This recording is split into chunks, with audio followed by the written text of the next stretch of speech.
What would you do if the only thing between you and millions of dollars was a panic room inside a private residence, but the owners were home? I'm going to break down the mistakes made and what could have been done differently to beat the panic room. Meg Altman and her daughter, Sarah, have just moved into an enormous, very expensive brownstone in Manhattan thanks to her ex-husband Steven, who is footing the bill after his affair with another woman led to their divorce. This massive home has 4 floors of charm, connected by 4 very long stairwells which no one should ever have to climb because there's an elevator. However, the most unique feature of this house is in the master bedroom.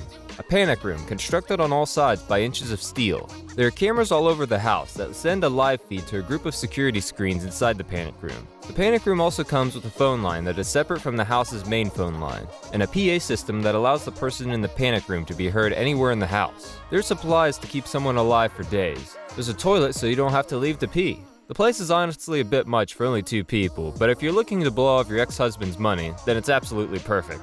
This perfect house comes with one more feature, a safe with millions of dollars that only 2 people know about, Burnham and Junior. We'll make that 3 people now that Junior thought it was a good idea to add Raoul to the team. Spoiler alert, it wasn't. As planned, Burnham and Junior, and now Raoul, break into the house and steal the money, but are surprised when they find Meg and Sarah asleep inside. The house was supposed to be empty.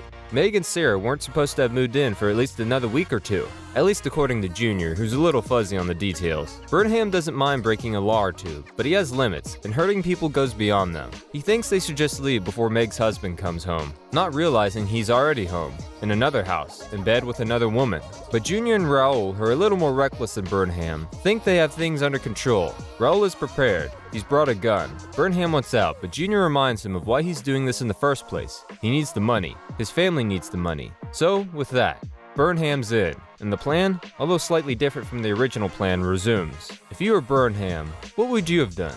You had a plan, a good one, a simple one. A house that was supposed to be empty, has millions of dollars hidden inside which no one else aside from you and Junior knows about. With the house vacant, there'll be no security and no residents to deal with. You'll break in, take the money, and walk out. Piece of cake. But now, your plan has completely upended. There is security in residence, including a child. You're a good person, generally. It wasn't a big deal when all you were doing was breaking into an empty house to take some money that essentially belonged to no one. But now, there's a woman and her child involved. Now you're breaking into someone's home.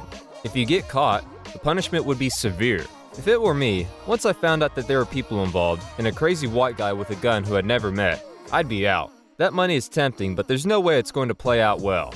It's just not worth the risk. Breaking and entering into a vacant home is one thing. Armed burglary is quite another. And let's not pretend I didn't notice I'm the only black guy in the group. When things go wrong, who do you think's going down for it? Definitely not Blue Eyes, Rich Boy Jr. over here. I'd be the one rotting in jail while Raoul and Junior's white asses are out on parole. Sure, they may have our faces on camera casing the joint and that sucks, but if we leave now, before we've taken anything, hurt anyone, or made matters worse, there's still a chance for me. Upstairs, Meg notices the intruders in her house and runs to her daughter's room. The intruders see her and run to stop her, but she manages to wake up Sarah and get them into the elevator before the intruders reach them. There's a quick game of cat and mouse with the intruders running up and down the stairs while Meg and Sarah go up and down the elevator until Sarah remembers the panic room. They hit up on the elevator and run into the panic room, slamming the door shut just in time. That's when the intruders realize they have a problem. The money they came for is in the panic room. They try to convince Meg to come out, but she refuses. The only option is to come up with ways to get them out. They lock all the exits to make sure they can't leave when they do eventually come out. Raoul and Junior try to use a sledgehammer to break into the room from the floor below, but as Burnham points out, there's no point. There's 3 inches of steel they'd never be able to get through. While they waste time doing that, Burnham finds a hose and propane tank. He brings them upstairs and drills a hole in the pipe that leads to the panic room's air vent. He connects the hose to the propane tank, placing the other end of the hose in the hole on the pipe, and begins to slowly fill the panic room with propane. Raoul thinks Burnham is being soft and opens the propane tank valve all the way. Burnham reminds him that if Meg and Sarah pass out or die, they won't be able to get into the room. The 3 of them begin to argue. Meg lights the match and boom! A gas explosion fills the panic room with blue flames until it filters out the vents. Junior is blown back and his arm inflamed.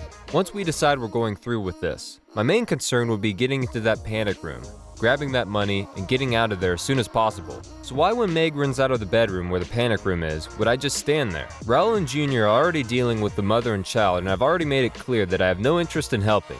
And being the only one with the skills to get into the safe, that's exactly what I would have been doing. I definitely would have been stupid enough to let them lock themselves in that room. Being one of the constructors of the panic room, I know that's what it's made for, and once they're in there, it's impossible for us to get in, so there's no way I'm letting them get in there in the first place. But let's talk about this propane situation. I think I have to side with Raul on this. Had we opened the gas tank a little more from the start, maybe that would have blocked their ability to think and would have just reacted and opened the door as their immediate life-saving solution. I doubt they would have just let themselves sit there and die or pass out. Meg definitely wouldn't have let that happen to her daughter.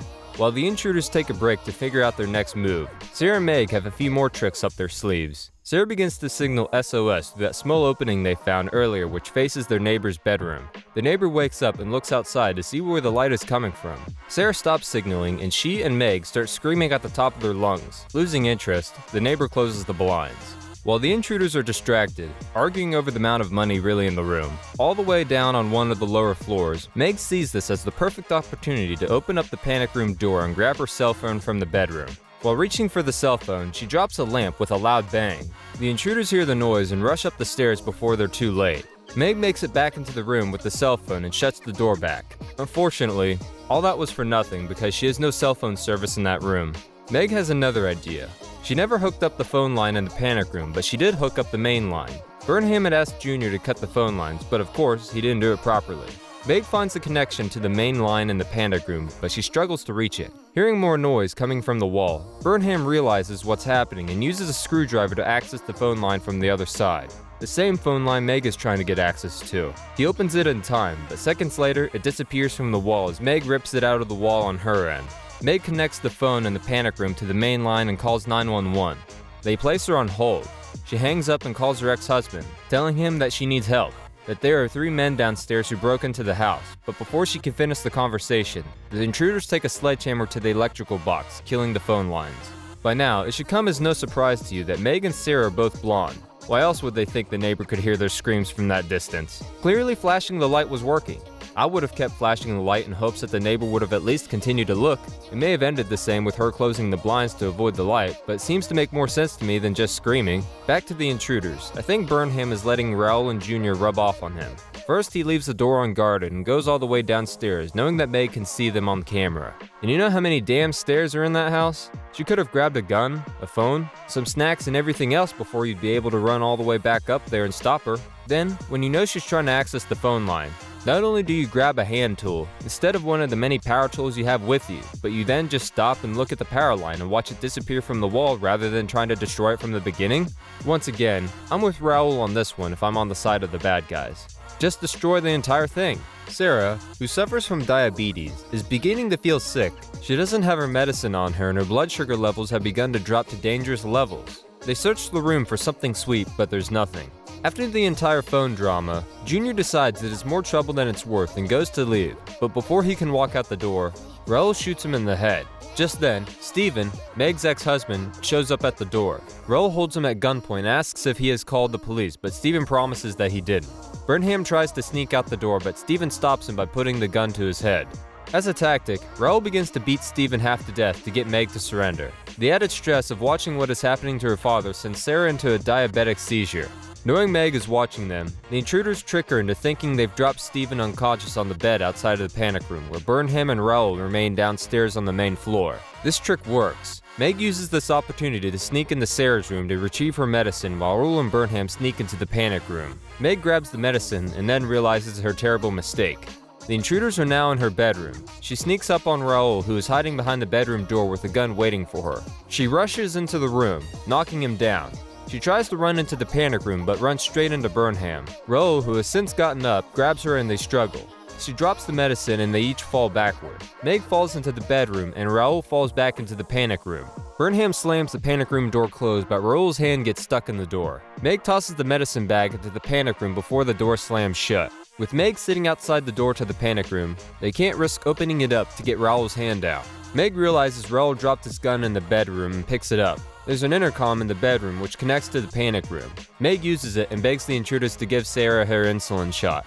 Burnham tells her that if she puts the gun down and goes upstairs, they'll give Sarah the shot. Meg runs downstairs but takes the gun with her. Burnham opens the door to free Raul's hand. Meg tries to run back upstairs before the door closes, but she doesn't make it. Raul warns her not to step outside or call the police, or he'll kill Sarah. As promised, Burnham gives Sarah the shot and proceeds to open the safe.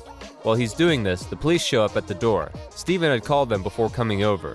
Meg handles the police by acting like she was asleep and doesn't know why they're there. The intruders watch her on the screen but can't tell what she's saying. The police tell her that her husband said that she called him asking for help and said that there are 3 before the line went dead.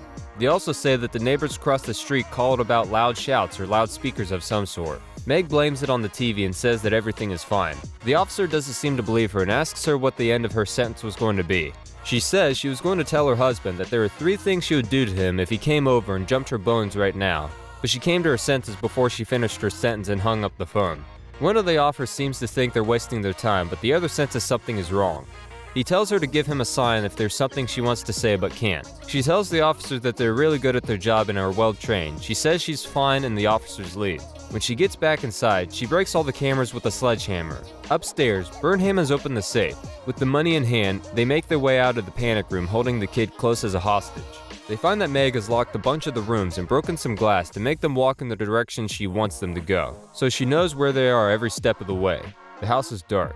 When they reach the main floor, they are greeted by Steven, who is in bad condition but alive and seated in a chair facing the staircase and holding the gun toward them. He orders them to let Sarah go. Meg sneaks up behind Raoul with his sledgehammer, with only Sarah seeing her, and signals her to duck. As soon as Sarah ducks, Meg hit him so hard with the sledgehammer that he falls down the middle of the stairwell to the bottom floor. Burnham kicks out a door and escapes out the back. Back in the house, Raoul is still not dead and begins to walk up the stairs toward them with the sledgehammer that had fallen to the ground floor with him. Megan orders Steven to shoot him, but Steven is hurt so badly that he cannot raise his arm and aim the gun. He shoots at him multiple times but misses. Raoul tackles Steven so that he falls backwards into the chair with the gun falling to the ground. Raoul and Meg begin to struggle. Sarah jumps on top of Raoul and stabs him with her needles. Raoul punches her so hard that she gets thrown backward. Raoul picks up the sledgehammer and is about to come down on Meg's head when he gets a bullet through the back of his head and out his eye, thanks to Burnham, who had decided to come back inside even though he heard the police sirens in the background. Burnham goes to leave the house again, but the police have arrived. They order him to put his hands up, and when he does, all the money flies out of his hands. What is it with all these types of movies? You know that you're dealing with a bad man who doesn't seem to die or stop no matter what you do, so why would you stop attacking him? You hit him once and think that's enough? I'm not stopping until I'm sure he's not moving or breathing, even if that means I'm knocking him out with the sledgehammer until the floor is painted with his brain. If it were me, there's no way he'd be walking back up those stairs again. Burnham should have known that there was no way for him to escape once he heard the police sirens. I would have stayed in the house and tried to explain the whole thing to the family, showed them the money and gave them a sob story about why I needed it. I would have explained that I never intended to hurt them, that I tried to leave once I knew they were in the house, but the bad guys threatened me. I know the kid would have vouched for me. I would have asked that they let me off the hook and split the money with them. They probably don't need it, but somehow I think we would have had a deal. Seeing how I saved the kid's life in the panic room and Meg's life minutes before, what do you think? What would you have done differently to beat the panic room? Let me know in the comments below. Thank you so much for watching. If you've enjoyed this video, like and subscribe to get notified when we release new videos. Check out the How to Beat playlist for more videos like this. Until next time.